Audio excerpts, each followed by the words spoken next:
ହାଏ ଦର୍ଶକ ବନ୍ଧୁ, ମୁଁ ଜୟଦେବ ଆପଣମାନଙ୍କୁ ମୋ ୟୁଟ୍ୟୁବ୍ ଚ୍ୟାନେଲରେ ସ୍ୱାଗତ ଜଣାଉଛି। ଆସନ୍ତୁ ଜାଣିବା ଆଜି ନବମ ଶ୍ରେଣୀର ସାହିତ୍ୟ ଧାରା ପଦ୍ୟ ବନ୍ଦେ ଉତ୍କଳ ଜନନୀ ପାଠର ପ୍ରଶ୍ନର ଉତ୍ତର ଆଜି ଆଲୋଚନା କରିବା। ଚାଲନ୍ତୁ ଜାଣିବା। ପ୍ରଶ୍ନ ନମ୍ବର 1, ନିମ୍ନଲିଖିତ ଉକ୍ତି ମଧ୍ୟରୁ ଠିକ୍ ଉକ୍ତିଗୁଡ଼ିକୁ ବାଛି ଲେଖ। କ ଉତ୍କଳ ଜନନୀଙ୍କ ହସ ସୁନ୍ଦର, ଭାଷା ସୁନ୍ଦର ବୋଲି କୁହାଯାଇଛି। ଠିକ୍ ଅଛି। ଖ ନୀଳ ବନଭୂମି ଉତ୍କଳ ଜନନୀଙ୍କ ଦେହରେ ଶୋଭା ପାଉଛି। ଭୁଲ ଅଛି। ଗ ସୁନ୍ଦର ପକ୍ଷୀମାନଙ୍କ କଲରବରେ ମୁଖରିତ ହୁଏ ପରିବେଶ। ଠିକ୍ ଅଛି। ଘ ଓଡ଼ିଶା ମା ସୁନ୍ଦର ସୋରିଷ କ୍ଷେତରେ ସୁଶୋଭିତ। ଭୁଲ ଅଛି। ଶାଲି ଧାନରେ ସୁଶୋଭିତ। ମ ଉତ୍କଳ ଜନନୀଙ୍କ ଚକ୍ଷୁ ଜ୍ଞାନ ବିଜ୍ଞାନର ଆଲୋକରେ ଆଲୋକିତ। ଠିକ୍ ଅଛି। ଚ ପଶୁମାନଙ୍କର ରକ୍ତରେ ଚର୍ଚ୍ଚିତ ହୋଇଛି ଉତ୍କଳ ଜନନୀଙ୍କ ପାଦ। ଭୁଲ ଅଛି। ଶତ୍ରୁମାନଙ୍କର ରକ୍ତରେ। ଛ ପବିତ୍ର ତୀର୍ଥସ୍ଥାନମାନଙ୍କର ପରିପୂର୍ଣ୍ଣ ହୋଇଛି ଉତ୍କଳ ପ୍ରଦେଶ। ଠିକ୍ ଅଛି। ଚାଲନ୍ତୁ ଜାଣିବା ପ୍ରଶ୍ନ ନମ୍ବର 2, ବନ୍ଧନ ମଧ୍ୟରୁ ଉପଯୁକ୍ତ ଶବ୍ଦ ବାଛି ଶୂନ୍ୟସ୍ଥାନ ପୂରଣ କର। ଯିଏ ବନ୍ଦେ ଉତ୍କଳ ଜନନୀ ପାଠକୁ ମୁଖସ୍ଥ କରିଛନ୍ତି ବା କଣ୍ଠସ୍ଥ କରିଛନ୍ତି ତାହା ସହଜରେ ଜାଣିପାରିବେ। କ କଲ କଲ ଡ୍ୟାନ୍ସ ଚାରୁ ବିହଙ୍ଗୀ, କଲ କଲ ମୁଖରିତ ଚାରୁ ବିହଙ୍ଗୀ। କ ଡ୍ୟାନ୍ସ ସୁଶୋଭିତ ତୀରା, ତାଲ ତମାର ସୁଶୋଭିତ ତୀରା। ଗ ଯୋଗୀ ଋଷି ଗଣ ଡ୍ୟାନ୍ସ ପବିତ୍ରା ଉପଜ ପବିତ୍ରା। ଘ ପୁଣ୍ୟ ଡ୍ୟାନ୍ସ ପୂର୍ଣ୍ଣ ପ୍ରଦେଶ, ପୁଣ୍ୟ ତୀର୍ଥ ଜୟ ପୂର୍ଣ୍ଣ ପ୍ରଦେଶ। ମ ବିଶ୍ୱଭୂମଣ୍ଡଳ ଡ୍ୟାନ୍ସ ସ୍ନେହା କୃତବର ସ୍ନେହ। ଚାଲନ୍ତୁ ଜାଣିବା ପ୍ରଶ୍ନ ନମ୍ବର 3, ନିମ୍ନଲିଖିତ ଶବ୍ଦମାନଙ୍କୁ ବ୍ୟବହାର କରି ଗୋଟିଏ ଗୋଟିଏ ସାର୍ଥକ ବାକ୍ୟ ଗଠନ କର। ଗୋଟିଏ ଗୋଟିଏ ବାକ୍ୟ ତିଆରି କରିବା। ପୟୋଧି ଉତ୍କଳ ଜନନୀଙ୍କର ଶରୀରକୁ ପୟୋଧି ଧୌତ କରୁଛି। ଜନନୀ ଉତ୍କଳ ଜନନୀଙ୍କର ହସ ସବୁବେଳେ ସୁନ୍ଦର ଲାଗେ। ନୀଳ ସମୁଦ୍ରର ଜଳ ନୀଳ ରଙ୍ଗର ଦେଖାଯାଏ। ଯୋଗୀ ଉତ୍କଳ ଜନନୀଙ୍କର କୁଟୀର ଯୋଗୀମାନଙ୍କ ଦ୍ୱାରା ପବିତ୍ର। ପୁଣ୍ୟ ସତ୍କର୍ମ କଲେ ପୁଣ୍ୟ ଫଳ ମିଳେ। ଶୋଣିତ ଉତ୍କଳର ବୀର ପୁରୁଷମାନେ ଶତ୍ରୁ ବକ୍ଷର ଶୋଣିତରେ ଉତ୍କଳ ମାଟିକୁ ରଞ୍ଜିତ କରିଥିଲେ। ମନ୍ଦିର ଭୁବନେଶ୍ୱରକୁ ଓଡ଼ିଶାର ମନ୍ଦିର ମାଳିନୀ କୁହାଯାଏ। ପ୍ରଶ୍ନ ନମ୍ବର 4, ନିମ୍ନଲିଖିତ ଶବ୍ଦ ଗୁଡ଼ିକର ବିପରୀତାର୍ଥ ବୋଧକ ଶବ୍ଦ ଲେଖ। ଅପୋଜିଟ୍ ୱାର୍ଡ ଗୁଡ଼ିକ ଲେଖିବା। ପବିତ୍ର ଅପବିତ୍ର, ସୁଶୋଭିତ କୁଶୋଭିତ, ସୁନ୍ଦର ଅସୁନ୍ଦର ବା କୁତ୍ସିତ, ସ୍ନେହ କ୍ରୋଧ, ସୁନନ୍ଦନ କୁନନ୍ଦନ, ପୁଣ୍ୟ ପାପ। ପ୍ରଶ୍ନ 5, ଏପଟ ସେପଟ ହୋଇ ଲେଖାଯାଇଥିବା ଅକ୍ଷର ଗୁଡ଼ିକୁ ସଜାଇ ଅର୍ଥପୂର୍ଣ୍ଣ ଶବ୍ଦ ଗଠନ କର। ହସ ଯୋଡ଼ା ଯେମିତି ବିଶ୍ୱ ସୁତ ସୁଶୋଭିତ, ମାତାଲ ତଲ ତାଲତମାଲ, ମଣ୍ଡଭୂ ସ୍ୱଲଭୀ ବିଶ୍ୱଭୂମଣ୍ଡଳ, କୀର୍ତ୍ତି ଅନିନ୍ଦ୍ୟା ସୁରବର ସୁରବର। ପ୍ରଶ୍ନ ନମ୍ବର 6, ନିମ୍ନଲିଖିତ ପ୍ରତ୍ୟେକ ଶବ୍ଦର ଚାରିଗୋଟି ଅର୍ଥ ସୂଚିତ ହୋଇଛି। ତହିଁରୁ ଠିକ୍ ଉତ୍ତରଟି ବାଛି ଲେଖ। ଚାରୁ ହାସମୀ ଯାହାର ଅର୍ଥ ହେଲା ଯାହାର ହସ ସୁନ୍ଦର। ତଟିନୀ ଯାହାର ଅର୍ଥ ହେଲା ନଦୀ। ଭୂଧର ଯାହାର ଅର୍ଥ ହେଲା ପର୍ବତ। ପୂଟଜ ଯାହାର ଅର୍ଥ ହେଲା ଚିତ୍ରକୁଡ଼ିଆ। ମ ପରି ଯାହାର ଅର୍ଥ ହେଲା ଶତ୍ରୁ। ଚ ବିହଙ୍ଗ ଯାହାର ଅର୍ଥ ହେଲା ପକ୍ଷୀ। ପ୍ରଶ୍ନ ନମ୍ବର 7, ନିମ୍ନଲିଖିତ ଶବ୍ଦଗୁଡ଼ିକର ବ୍ୟାସ ବାକ୍ୟ ସହ ସମାସର ନାମ ଲେଖ। ସୁରବର ସୁମାନଙ୍କ ମଧ୍ୟରେ ବୀର, ସୁରବର କର୍ମଧାରୟ ସମାସ। ପୟୋଧି ପୟକୁ ଧାରଣ କରିଛି ଯେ, ଉପପଦ ତତ୍ପୁରୁଷ। ଅନିନ୍ଦ୍ୟା ଯାହାକୁ ନିନ୍ଦା କରାଯାଇ ପାରିବ ନାହିଁ। ନିଷେଧାର୍ଥକ ବହୁବ୍ରୀ। କେତୋଟି ଶବ୍ଦ ଲେଖିବାରେ ଭୁଲ ହେଇଯାଇଛି। ଅନିନ୍ଦ୍ୟା ଯେମିତି। ଭୂଧର ଭୂକୁ ଧାରଣ କରିଛି ଯେ, ଉପପଦ ତତ୍ପୁରୁଷ। ଶୋଣିତ ଚର୍ଚ୍ଚିତ ଶୋଣିତ ଦ୍ୱାରା ଚର୍ଚ୍ଚିତ ତୃତୀୟ ତତ୍ପୁରୁଷ। ପ୍ରଶ୍ନ ନମ୍ବର 8, ନିମ୍ନଲିଖିତ ପ୍ରତ୍ୟେକ ଶବ୍ଦ ଗୁଚ୍ଛରୁ ଅଲଗା ଶବ୍ଦଟିକୁ ବାଛି ଲେଖ। ଜନନୀ ମା ଭଗିନୀ ବୋଉ ମାତା। ଜନନୀ ମା ବୋଉ ମାତା ଏ ସମସ୍ତେ ମାତାର ପ୍ରତିଶବ୍ଦ ଅଟନ୍ତି କିନ୍ତୁ ଭଗିନୀ ନୁହେଁ। ଘନ ବଣ ଅରଣ୍ୟ ବଣ ଜଙ୍ଗଲ। ଘନ ବୋଲେ ଘଞ୍ଚ କିନ୍ତୁ ବଣ ଅରଣ୍ୟ ବଣ ଜଙ୍ଗଲ ସମସ୍ତେ ଜଙ୍ଗଲର ପ୍ରତିଶବ୍ଦ। ଘନ। ଗ ଯୋଗୀ ଋଷି ତପସ୍ୱୀ ଦୟାଳୁ ମୁନି। ଦୟାଳୁ ହେଉଛି ଏଠାରେ ଅଲଗା ଶବ୍ଦ। ପବନ ବାୟୁ ମରୁତ ଶିଖର ଅନିଲ। ଶିଖର ଏଠାରେ ଅଲଗା ଶବ୍ଦ ଅଟେ। ଭୂଧର ପାହାଡ଼ ବାରିଶ ପର୍ବତ ଅଚଳ। ବାରିଧି ଏଟା ଲେଖିବା ମିଷ୍ଟେକ୍ ହେଇଯାଇଛି। ବାରିଧି ହଉଛି ଅଲଗା ଶବ୍ଦ ବା ଅନ୍ୟତମ ଶବ୍ଦ। ପ୍ରଶ୍ନ ନମ୍ବର 9 ନିମ୍ନଲିଖିତ ଶବ୍ଦଗୁଡ଼ିକର ଅର୍ଥଗତ ପାର୍ଥକ୍ୟ ଦର୍ଶାଅ। ପୂତ ପବିତ୍ର, ପୂତ ପୁତ୍ର, ଶାଲୀ ଏକ ପ୍ରକାର ଧାନ, ଶାଲୀ ପତ୍ନୀଙ୍କର ସାନ ଭଉଣୀ, ଧନ୍ୟ ପ୍ରଶଂସନୀୟ, ଧନ ସଦର, ସଜ ଯନ୍ତ୍ରପାତି ଉପକରଣ, ସାଜ ବେଶ ପୋଷାକ, ଧନ୍ୟ ପ୍ରଶଂସନୀୟ, ଧନ ସମ୍ପତ୍ତି। ଏଟା ଭୁଲ ହେଇଯାଇଛି। ଚାରି ସୁନ୍ଦର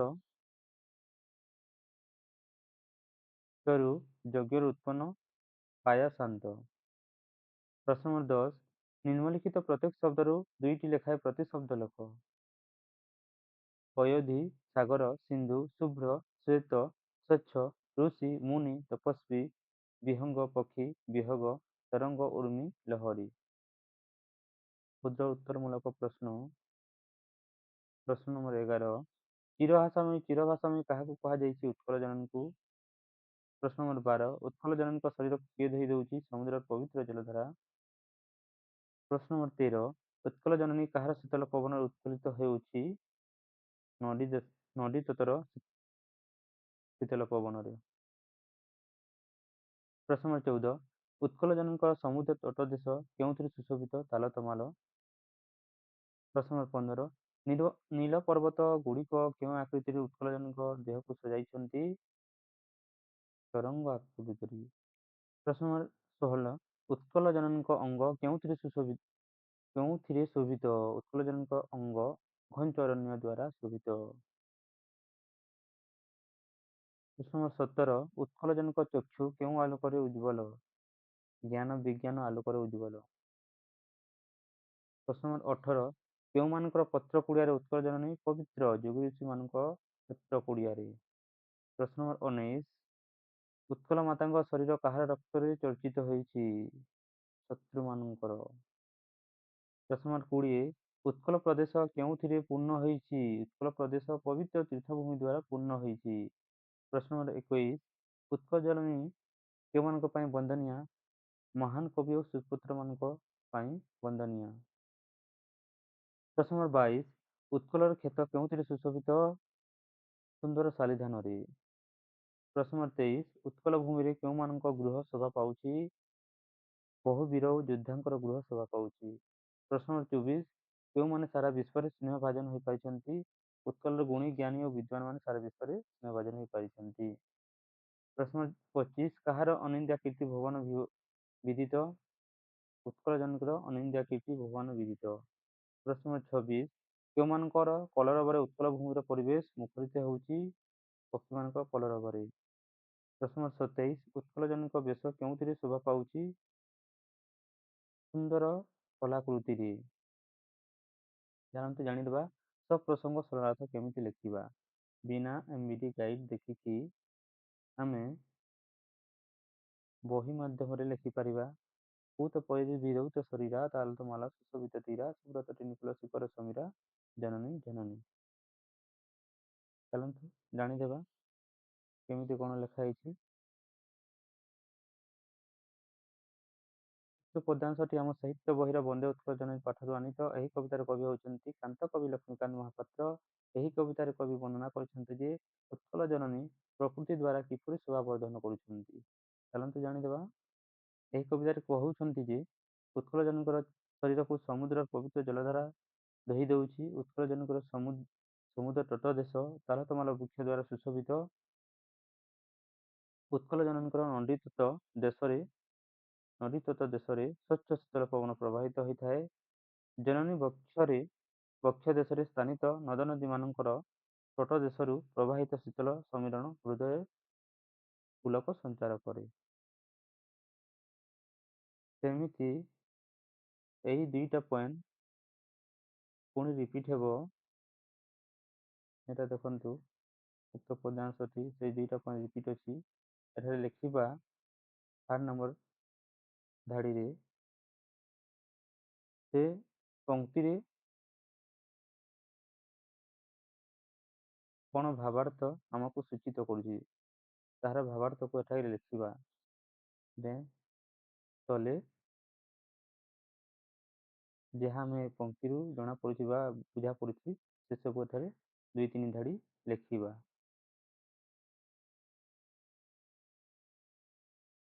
ଏଗୁଡ଼ାକ ଲେଖା ହେଇଛି, ଭିଡ଼ିଓକୁ ପାଉଜ୍ କରିକି ଦେଖିଦେବେ। ଏଇଟା এই ସରଳାର୍ଥକୁ ପଢ଼ିଲେ ଭିଡ଼ିଓଟି ବହୁତ ବଡ଼ ହେଇଯିବ, ଲମ୍ବ ହେଇଯିବ, ତେଣୁକରି ମୁଁ ପଢ଼ୁନାହିଁ। ଏଇଟା ଦେଖିଦେବେ। ଆସନ୍ତୁ ଦୀର୍ଘ ଉତ୍ତର ମୂଳକ ପ୍ରଶ୍ନୋତ୍ତର। କ୍ୱେଶ୍ଚନ ନମ୍ବର ବା ପ୍ରଶ୍ନ ନମ୍ବର 21। ବନ୍ଦେ ଉତ୍କଳ ଜନନୀ କବିତାରୁ କବିଙ୍କର ଦେଶଭକ୍ତିର ପରିଚୟ ଦିଅ।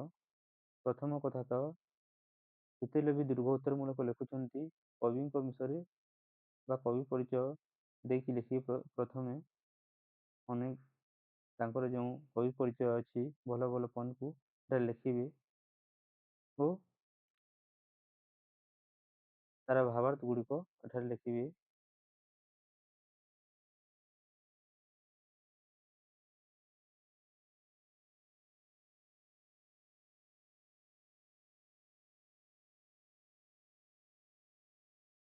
ଏଟା ଲେଖା ହେଇଛି, ଦେଖିଦେବେ ଭିଡ଼ିଓକୁ ପାଉଜ୍ କରିକି। ମୁଁ ଏଥିପାଇଁ କହୁନାହିଁ, ଭିଡ଼ିଓଟି ବହୁତ ଲମ୍ବା ହେଇଯିବ।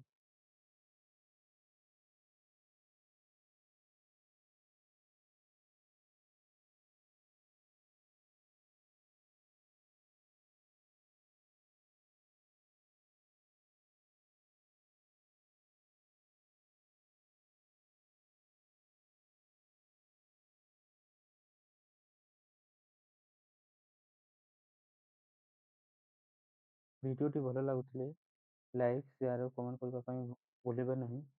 ଯଦି ଚ୍ୟାନେଲକୁ ପ୍ରଥମ ଥର କରି ଭିଜିଟ୍ କରୁଛନ୍ତି, ଚ୍ୟାନେଲକୁ ସବସ୍କ୍ରାଇବ୍ କରିଦିଅନ୍ତୁ, ଯାହାଦ୍ୱାରା ନୂଆ ନୂଆ ଭିଡ଼ିଓର ନୋଟିଫିକେସନ୍ ଆପଣଙ୍କ ପାଖକୁ ପହଞ୍ଚି ପାରିବ। Thank you for watching.